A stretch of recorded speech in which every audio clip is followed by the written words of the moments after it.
So they say that these tractors are like Swiss Army knives. There's just so many different things that they can do.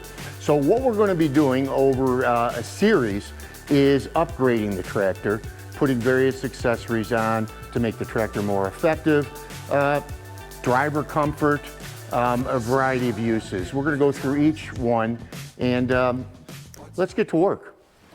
So one thing that's already done, which I'll show you, are wheel spacers on my rear wheels. Show you the other one, it's probably a little easier. Those are 3-inch Bora wheel spacers. We're going to have a video on the installation of those. The other thing that just got done was rim guard. To me, rim guard just makes so much sense. You never have to think about it. There's not ballast to put on, ballast to take off, you know, like the ballast box, or if you're using one of the attachments. It's always there, and it's extremely effective. Again, we've got a terrific video on that. You're going to see Mike Connors come out to the house here and in the barn put the rim guard into the tires, and answers an awful lot of terrific questions that I had as well. Next up are wheel weights. These are from greenpartsstore.com. They're 70 pounds each. I'm not going to put them on just yet, and let me tell you why. So I never claimed to be an expert on anything. I'm not putting these wheel weights on simply because I've now got to take my tires and spacers off. I torque them to the incorrect pounds per square inch. That's why in the video I didn't say how much I was torquing the wheel spacers, because I wasn't exactly sure. I thought I was right. I even put blue Loctite on them. I'm going to have to take those extremely heavy tires off now, reinstall the spacers, torque to the correct level, and then reinstall the very heavy wheels. So that's why I'm not putting these spacers on yet.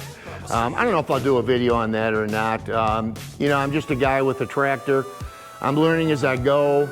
I'm never professed to be an expert, but hopefully you can learn by my mistakes because there's quite a few. So next up are going to be brush guards. On more than one occasion before I installed these, came back to the tractor only to find these cockeyed. They had been hit by something. These just make sense. They're not a lot of money. You can get them from greenpartsstore.com as well. They just simply go around the light and protect them from any branches or anything that we might hit while we're having fun with our tractors. So this I can't wait to try. This is LPS3, and this is a spraying mechanism. What we're going to do is we're going to undercoat the tractor. Probably put it over a considerable part of the 3-point hitch and so on. Because I am plowing snow, we do get a significant amount of salt being used on the roads, and when I plow down closer to the road, certainly the machine's going to pick up some of that. If it works well, I think I might even consider using this on my truck. We'll learn about this together like everything else. I'm dying to put these on, I'll tell you. I've got several projects around the property that I want to do, and I need these on.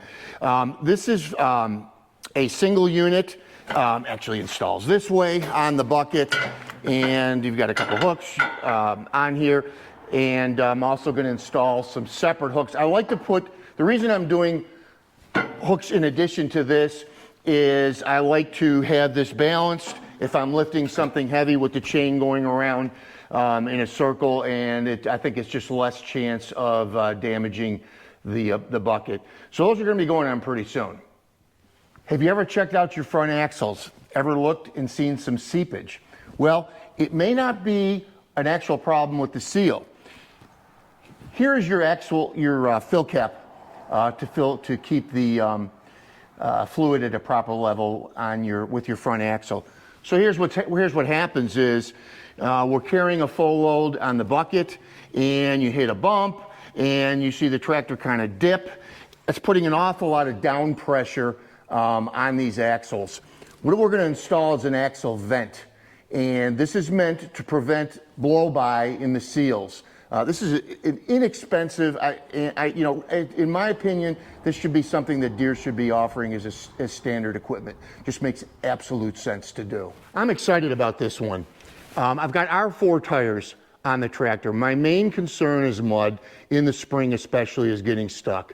As you know, you've got the R1 ag tires. On the other end of the spectrum, you've got turf tires. There is a hybrid in between. I did consider that, but I elected to stay with the R4s because they're so aggressive in mud. The problem is I snowplow with this tractor an awful lot. Believe it or not, turf tires are actually better in icy conditions than the R4s are, simply because they get more surface of the tire onto the ice. So what I'm going to do, this is a tire grooving machine, and I'm going to cut new grooves in the tire on the very highest portion of the tire in trying to, and we'll see how it works. We'll see this winter if this gains us some additional traction when we plow the quite a bit of snow that we get here in Western New York. This will be fun to do. Never done anything like this before. This is the Curtis Advantage cab. I have the door off simply because I'm still doing work around here, and it just gets a little toasty in there having the cabin all closed up. Going to be putting some LED lights, one on each side, for some additional light, obviously, simply because if I'm snow plowing at night or really doing any type of work at all, as we all know, when you raise the bucket, you cover the front headlights. This is just something that makes an awful lot of sense to me. I'm also going to be installing a dome light in the cab. Again, just one of those make sense items. By the way, the front lights that I talked about, they are from Curtis. This is from Curtis as well. I'm also, and I'm excited about this, going to be installing this module from Curtis. It allows for a variety of accessories to be controlled through the one box. You can control your heater, you can control your wipers. I'll be controlling the front lights, work lights, and the dome light, and any other accessories that I might add to the tractor. Again, this makes sense to me. This is something that makes sense to me.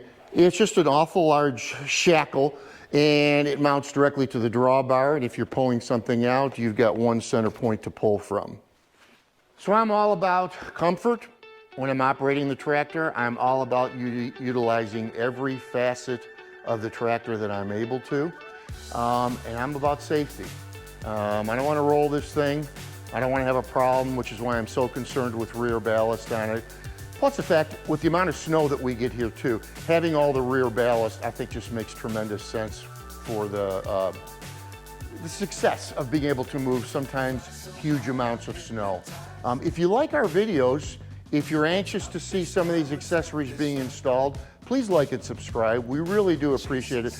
And thank you so much for everyone that has joined our channel. We're extremely happy to be doing this for you. We're really having a lot of fun. God bless you all, and we'll see you next time on Tractors in Life.